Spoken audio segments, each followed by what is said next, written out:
My name is Idris. The most famous Idris is Idris Alba, I think that people know, the actor. I'm not an actor, I'm an emergency manager. I'm not an architect, but I worked a lot with engineers in one of the craziest places in the world. It's called Central Asia. And we have lots of emergencies around Central Asia. So I know I'm one of the last presenters, so if you're bored, please bear with me and let's start. I wanted just to make sure that since I was invited as emergency management, that's my previous job. Right now I'm working in Ukraine, but I've been working across Tajikistan, Afghanistan, and Kyrgyzstan, Central Asian mountainous regions, dealing with emergencies, dealing with earthquakes, mud flows, avalanches, with refugees, with internally displaced people. So really, really interesting and crazy place to work. And personally, I'm myself from Tajikistan, and I've studied in the States, worked around the region, basically in disaster risk reduction and emergency management. So let's get it just a little interactive. I want all the viewers to go to this site, www.manti.com, and put those numbers in. Can I join? Yeah, anyone. Perfect. Can you see my screen, or you still see the presentation now? Still see the presentation, can see menti.com with the code underneath it. Okay, how do I switch to the results? I think it will, if you may have to either stop sharing. There we go, yeah. So let's go. Vote. You can vote one. Which natural disaster you most scared of? 2 people.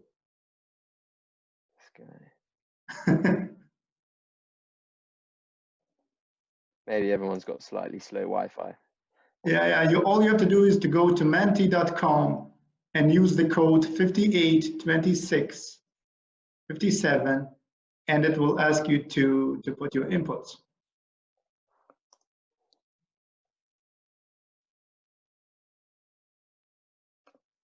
Definitely. Nice. So you guys don't have avalanches, I guess, right? It's one of the big things around where I'm from. And those are really scary.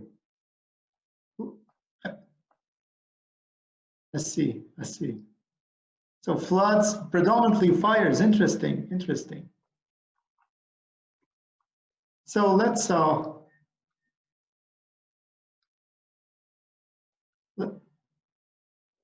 so what do we have now?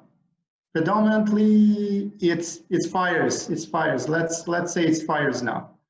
All right, back to the presentation. So what I'm asking is that that region, I'm scared of water in any form, be it a flood, a tsunami, it's a typhoon.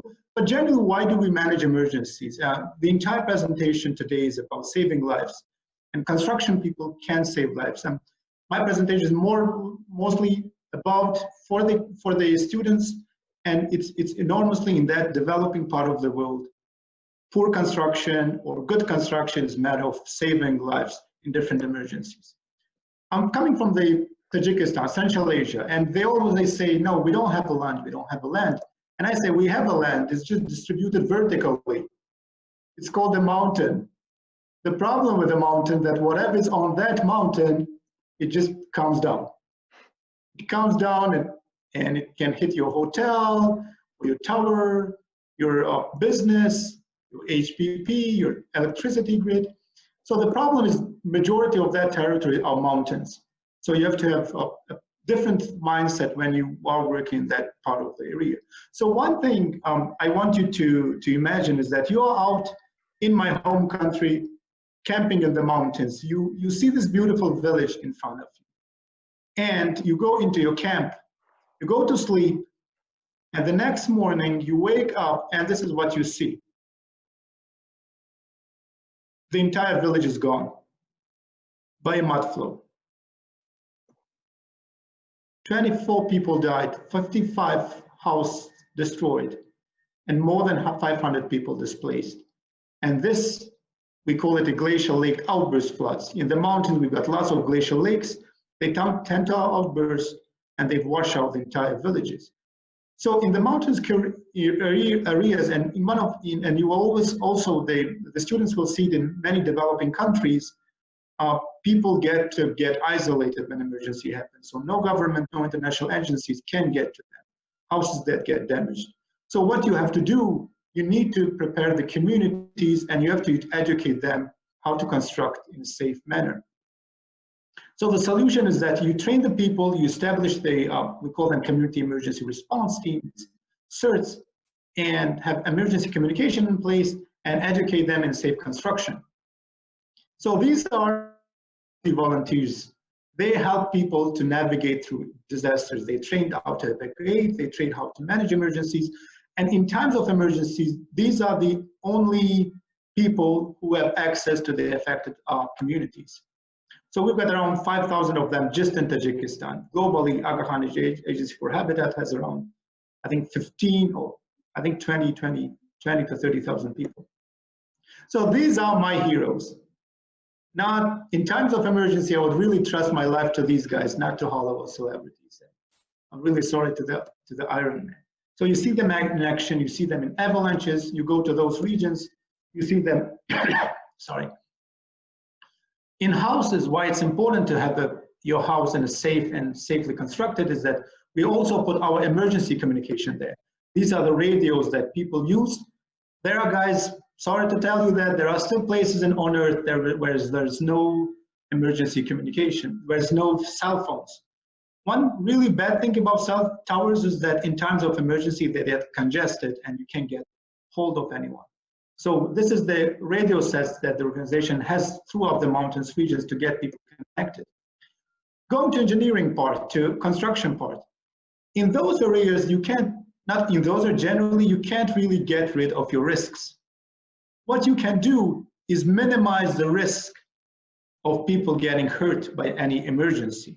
So these are engineering structural mitigation projects where you try to divert the mud flow or do something to protect people from getting hurt.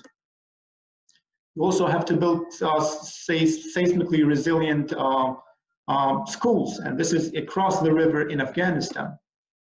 You also have to have proper medical facilities which are earthquake resilient that you can utilize in times of emergency. So we were talking about saving lives and climate change, you know, and in our part of the world, the climate change is, you can see in the mountains, you can feel it, because on average, the average degree is 31 degrees Celsius. In 2015, we had 35, and this is what happened.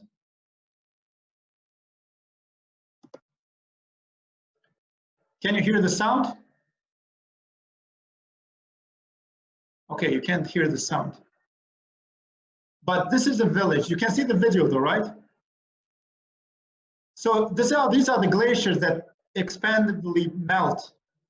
And they come and you saw the previous picture, right?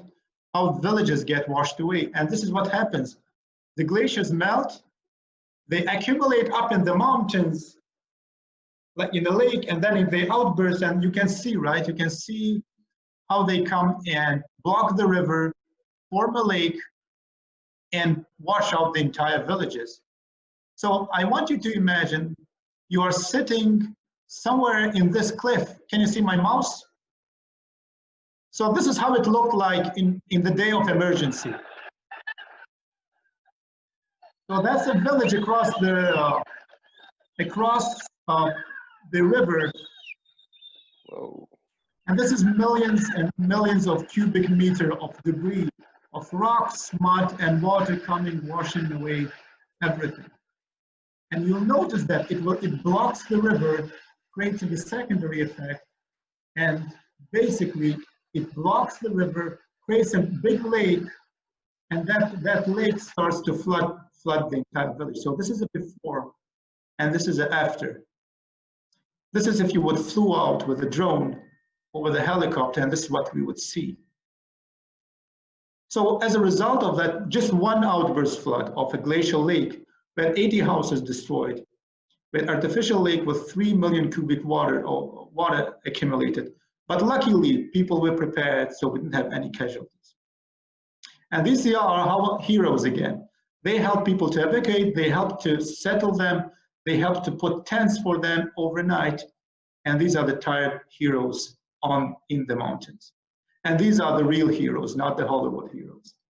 So what keeps me awake at night? A major earthquake in that part of the world that's not ready.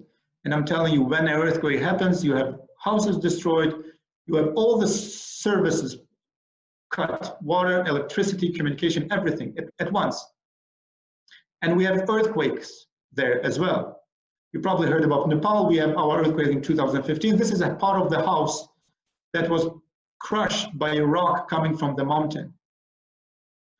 So the earthquake that we had, it destroyed 181 houses fully, 525 partially, and displaced 650 people at 1 hour. Middle of summer, and this is how damage to the local communities look like. You get roadblocks. When I'm telling you in emergencies, there is no way you will be able to reach. This is the road, it got blocked. And you have to understand it's negative 22 degrees outside Celsius.